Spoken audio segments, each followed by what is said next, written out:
All right, so this is the beginning. This is the left-hand elevator, and I just applied some glue on the edges. Well, I've sanded it down with the 320 like it's recommended. Applied glue to the edges and giving it the time to tack up. In the meantime, I've got my hobby iron here, and I went through and you know what the iron reads and what my thermometer says it is. So I might, 280 and it says it's 250. So well, depending on how accurate this is. But let me set down the camera here for a second, and let's see if this is in. You can see all this. Okay, that says it's 255, so I'll drop it a little bit. So I think what I have read is that you go over the fabric, put the fabric down, get it where you want it, and then go over the edges with the iron at 250 to attach it to the glue. And I've been kind of following this guy on YouTube, Dennis, with his Minimax build, and he's got a lot of great videos and information. So I'm going to stop it here and let this dry some more, and then get ready to tack the fabric on. Trying to stop it. Well, now we should be rolling. Let me check. Yep, okay, we're rolling. So I gave that time to tack up, and I've got this pre-cut piece of fabric. I've got some pencil marks on here. Try to flip it over a little bit.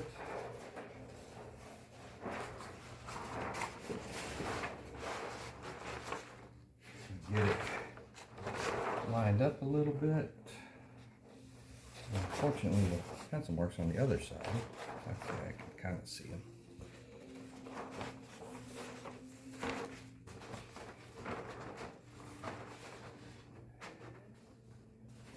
Get that where I got enough overhang on the forward edge,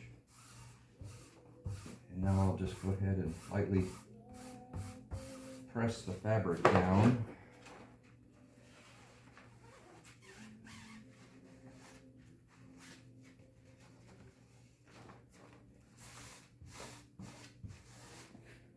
I might have let it tack up a little too long, but it seems to be catching it.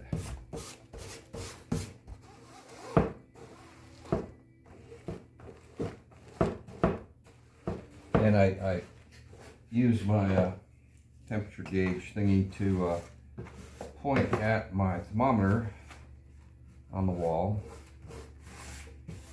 and it's within a half a degree of what the thermometer is reading. So I think I can safely say that it's accurately reading my hobby iron.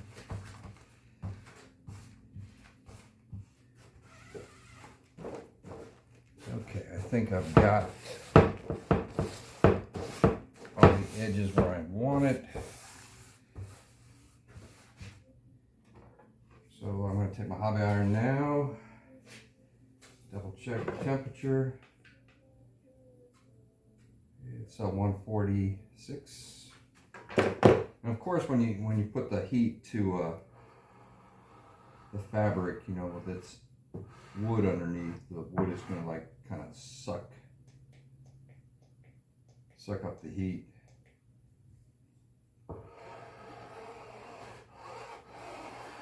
And as I do this, I can see the little bit of glue underneath turning darker.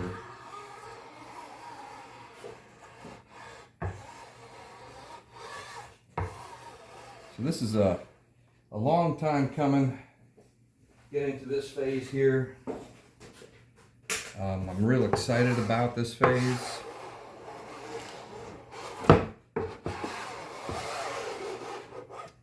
And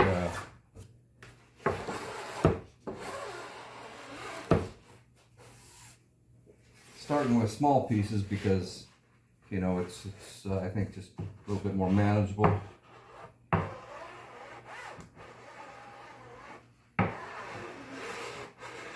And I think I'm going to go ahead and stop the video here for now. I've got to do this edge here, bring it down around the hinges, and we'll pick up afterwards.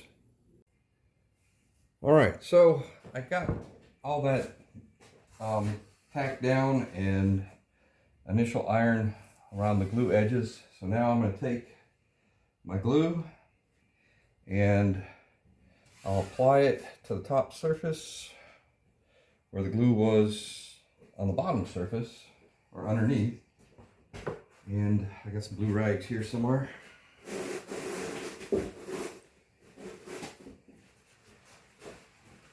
And let's give this a try here.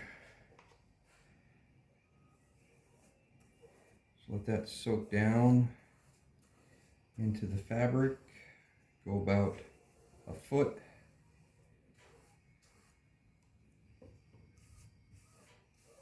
Make sure that penetrates down in there good. Come back with my blue rag and wipe that off.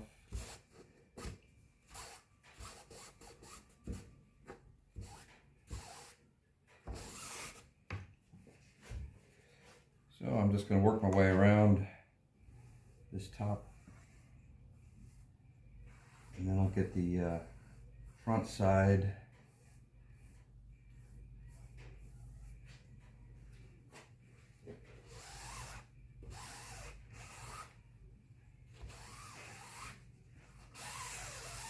And just like that. So I'm going to do that on the whole thing,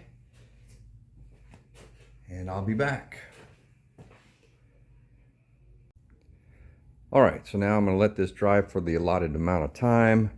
I'll flip it over tomorrow, and I will do the same thing to the opposite side, and then I'll come back with my flat iron and go ahead and, you know, after everything is dry on the opposite side too, go ahead and shrink the fabric to its recommended temperatures.